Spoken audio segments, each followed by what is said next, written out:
Aujourd'hui, on va s'attaquer à un comparatif des 5 meilleures glacières électriques à compression. Des modèles capables de fonctionner comme de vrais mini-frigos et même de proposer une fonction congélation. Et certaines des dernières nouveautés sont même capables de fonctionner sur batterie pendant plusieurs dizaines d'heures. Ici, on parle de glacières à compression, ce qui se fait de mieux aujourd'hui, et non de glacières à effet Peltier. Et si vous ne connaissez pas encore la différence entre ces deux technologies, on vous explique tout à la fin de la vidéo, c'est un point important avant d'acheter. Allez, on démarre. On commence avec un modèle qui revient très souvent, la Mobicool FR40. Et pour cause, c'est clairement l'un des meilleurs rapports qualité-prix du marché. La Mobicool FR40 est en réalité une mise à jour de la Mobicool MCF40. C'est exactement la même glacière, seul le coloris change. On est ici sur une glacière à compression de 38 litres, capable de descendre des températures négatives, avec une plage qui va globalement d'environ plus 10 degrés jusqu'à moins 10 degrés. Avec elle, vous pouvez aussi bien conserver du frais que transporter du surgelé sans problème, même en été. La descente en température est rapide malgré son volume confortable.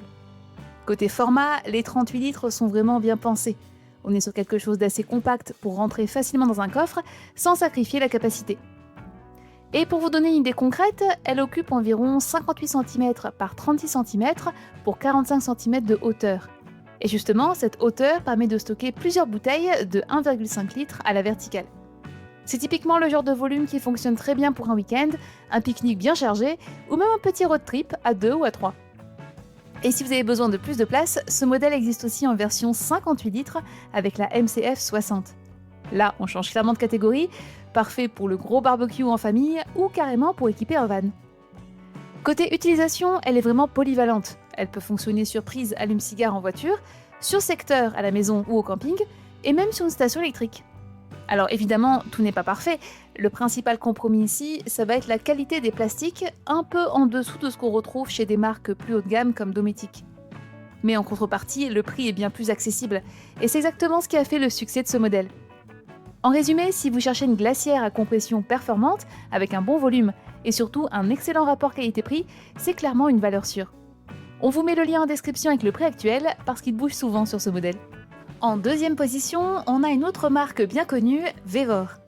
Ici, le gros point fort, c'est toute une gamme de glacières à compression à des prix très agressifs. On retrouve des modèles qui vont d'environ 15 litres jusqu'à plus de 50 litres. Ce qui permet vraiment d'adapter la glacière à votre usage, du petit frigo d'appoint à une solution de dépannage en été au bureau, jusqu'à la glacière qu'on sort pour les fêtes, les barbecues ou les voyages. Pour vous donner un exemple concret, sur le modèle 22 litres, on peut stocker une trentaine de canettes ou une quinzaine de petites bouteilles. C'est typiquement le format idéal pour un pique-nique, quelques courses ou avoir toujours du frais dans la voiture.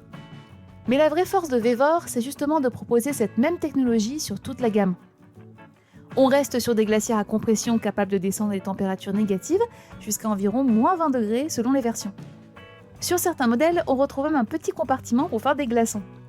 Et côté utilisation, c'est simple et efficace, écran de contrôle, éclairage intérieur, poignée de transport, et même sur certains modèles, un contrôle à distance via smartphone.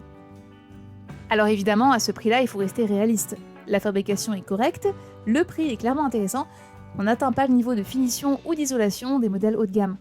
Mais aujourd'hui, la technologie à compression est largement démocratisée et globalement très fiable. Résultat, pour 90% des usages, et surtout pour la majorité des budgets, on trouve facilement une glacière adaptée dans leur gamme. On vous a mis le lien du site officiel en description avec toute leur gamme. Allez jeter un œil, il y a vraiment pas mal d'options et des tarifs vraiment intéressants. En numéro 3, on retrouve une autre marque bien connue sur ce marché, Alpicool avec sa gamme CX. Une gamme disponible en 30, 40 et 50 litres qui vient clairement concurrencer Mobicool et qui partage d'ailleurs les mêmes lignes de production que Vevor. Ici, on va pas se mentir, les performances sont dans la même lignée que ce qu'on a déjà vu. On est toujours sur de la glacière à compression, avec une plage de température qui peut descendre jusqu'à environ moins 20 degrés et un refroidissement rapide. Là où la gamme CX d'Alpicool se distingue vraiment, c'est sur la transportabilité. Et ça, c'est un vrai point. On retrouve des roulettes assez larges et surtout une poignée télescopique un peu comme une valise. Et ça change tout. Parce qu'une glacière à compression, on l'a pas encore vraiment dit, mais avec le compresseur, le poids monte vite. On est facilement entre 10 à 20 kg à vide et beaucoup plus une fois rempli. Donc si vous devez la déplacer régulièrement, que ce soit pour aller faire les courses, la sortir du coffre, la déplacer sur un camping ou l'amener jusqu'à un spot pique-nique, les roulettes deviennent rapidement indispensables. Sur un modèle comme la CX40 par exemple, on est sur un format 40 litres, assez classique, capable de stocker plusieurs dizaines de canettes ou l'équivalent de plusieurs jours de nourriture. Et dans l'usage, ce qui ressort souvent, c'est justement ce côté pratique. Facile à déplacer, une bonne tenue du froid même une fois arrêté, et des performances globalement solides. Avec un bruit qui reste présent en phase de refroidissement, comme sur la plupart des glacières à compression, mais qui devient beaucoup plus discret une fois la température atteinte. Côté utilisation, on reste sur quelque chose de simple, alimentation voiture et secteur, un écran de contrôle, le réglage de la température, rien de compliqué ni d'extraordinaire, mais ça fait le travail correctement. Si vous êtes amené à charger et décharger souvent votre glacière ou à la déplacer régulièrement, l'Alpicool CX est clairement un choix considéré. Et d'ailleurs, si vous cherchez à vous équiper pour un road trip, du bivouac ou du voyage nomade, on vous a mis aussi un lien en description vers un site spécialisé avec pas mal d'équipements utiles, dont des glacières. Vous retrouverez aussi cette glacière au meilleur prix avec le 3e lien de la description. Là, on monte clairement d'un niveau avec Dometic et notamment la gamme CFF. Dometic, c'est tout simplement l'une des marques de référence sur ce marché, très présente dans le monde du camping-car, du 4x4 et du voyage longue durée. On est ici sur une glacière à compression avec une plage de température qui peut descendre jusqu'à environ moins 18 degrés. Donc évidemment, aucun souci côté performance, refroidissement rapide, maintien du froid, on est sur du très sérieux. Mais là où Dometic fait vraiment la différence, c'est sur la qualité globale du produit. Les matériaux sont clairement au-dessus, la construction est plus robuste et l'ensemble est pensé pour durer dans le temps, même avec une utilisation intensive. Autre point très important, l'isolation. Elle est meilleure que sur les modèles plus accessibles, ce qui permet de mieux conserver le froid et surtout de consommer moins d'énergie. Et ça, c'est un vrai avantage, notamment quand on n'est pas raccordé au réseau, ou quand on est branché sur une station électrique ou des panneaux solaires en voyage. Concrètement, c'est le type de glacière qu'on va privilégier pour un van aménagé, un camping-car ou des road trips réguliers.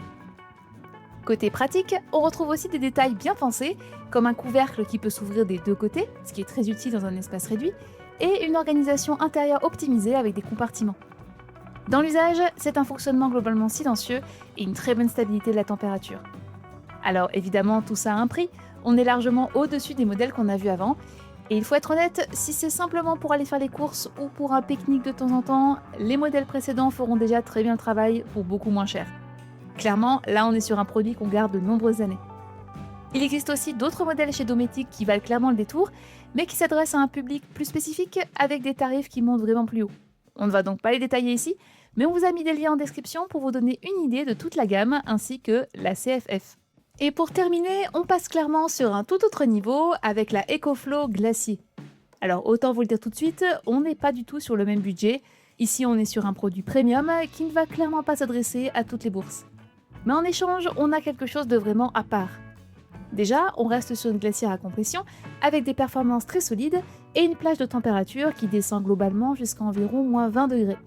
Donc aucun souci pour refroidir rapidement ou même transporter du surgelé sur plusieurs jours. Là où elle change complètement la donne, c'est sur l'autonomie. Cette glacière peut fonctionner avec une batterie intégrée, ce qui veut dire concrètement qu'elle n'a pas besoin d'être branchée en permanence. Et ça ouvre énormément de possibilités. En pratique, vous pouvez continuer à garder vos aliments au frais, même à l'arrêt, sans voiture, sans prise secteur. Selon les conditions et l'utilisation, on peut tenir plus d'une journée complète, voire presque 2 jours sans recharge. Et ça clairement, c'est un énorme avantage pour un road trip, du bivouac, du camping hors réseau ou même sur un bateau. Autre point intéressant, c'est la gestion de l'espace. Sur les versions 45 litres et 55 litres, on peut avoir 2 zones distinctes, ce qui permet par exemple d'avoir du frais d'un côté et du surgelé de l'autre. Ça en pratique, c'est vraiment confortable sur plusieurs jours. Côté utilisation, on est sur quelque chose de très complet, alimentation classique, recharge sur allume-cigare et compatible solaire. Et pour ceux qui connaissent déjà les produits EcoFlow, l'application est plutôt bien faite, avec un contrôle simple et pratique directement depuis le téléphone. Mais évidemment, tout ça a des contreparties, déjà le prix qui est élevé, et aussi le poids qui est assez conséquent, surtout avec la batterie. Et contrairement à certains modèles qu'on a vus juste avant, ici les roulettes et la poignée de transport sont en option. En résumé, si vous cherchez une glacière à compression classique, les modèles qu'on a vus avant feront largement le travail pour moins cher. Mais si vous voulez une solution moderne, autonome, capable de fonctionner plusieurs heures sans branchement, et vraiment pensée pour le voyage ou le hors-réseau, là on est clairement sur ce qui se fait de plus avancé aujourd'hui. On vous met les références de ces glacières EcoFlow en description avec plus d'informations et les prix. Par contre, petit avertissement, ça pique un peu. Et comme promis, un petit récap technique avant de conclure, parce que toutes les glacières électriques ne se valent clairement pas. Il existe deux grandes technologies, les glacières à effet Peltier, aussi appelées thermoélectriques, et les glacières à compression, comme celles qu'on a vues dans cette vidéo. Les glacières à effet Peltier, ce sont les plus simples et souvent les moins chères, à moins de 100 €. Concrètement, elles ne produisent pas du froid comme un vrai frigo. Elles vont simplement refroidir par rapport à la température extérieure. Elles sont capables de descendre de 10 à 15 degrés en dessous de la température de l'air ambiant, ce qui veut dire que s'il fait très chaud dehors ou dans votre voiture, elles deviennent vite limitées et elles ne permettent pas la congélation. On peut presque les voir comme une glacière classique, légèrement améliorée, à combiner avec des pains de glace, utiles pour un petit pique-nique ou pour rentrer des courses sans briser la chaîne du froid. Mais n'envisagez pas de partir en road trip avec, ce genre de glacière, c'est clairement pas adapté. A l'inverse, les glacières à compression offrent un tout autre monde niveau performance. Ici, on est sur un fonctionnement identique à un vrai réfrigérateur. Elles sont capables de faire du froid rapidement et même de descendre à des températures négatives et donc de faire office de congélateur. Les aliments restent frais même en pleine chaleur et elles peuvent servir de véritables frigos d'appoint. Contrairement au Peltier, le refroidissement ne dépend pas de la température extérieure. Évidemment, cette différence de technologie se retrouve aussi dans le prix. Les modèles à effet Peltier sont les plus accessibles, mais aussi les plus limités. Les glacières à compression sont plus chères, mais elles offrent des performances incomparables. Et voilà pour ce comparatif des meilleures glacières électriques à compression. Comme vous l'avez vu, il y en a pour tous les usages et surtout pour tous les budgets. Du modèle accessible pour les sorties occasionnelles, jusqu'aux solutions beaucoup plus autonomes, pensées pour le voyage et le hors-réseau. Vous retrouverez toutes ces glacières électriques à l'aide des liens de la description, juste sous la vidéo. Si ce comparatif vous a aidé à y voir plus clair, n'hésitez pas à laisser un petit like, ça aide énormément la chaîne. Et pensez aussi à vous abonner, on publie régulièrement des comparatifs et des conseils pour vous équiper au mieux à tout ce qui touche la cuisine. Merci et à bientôt!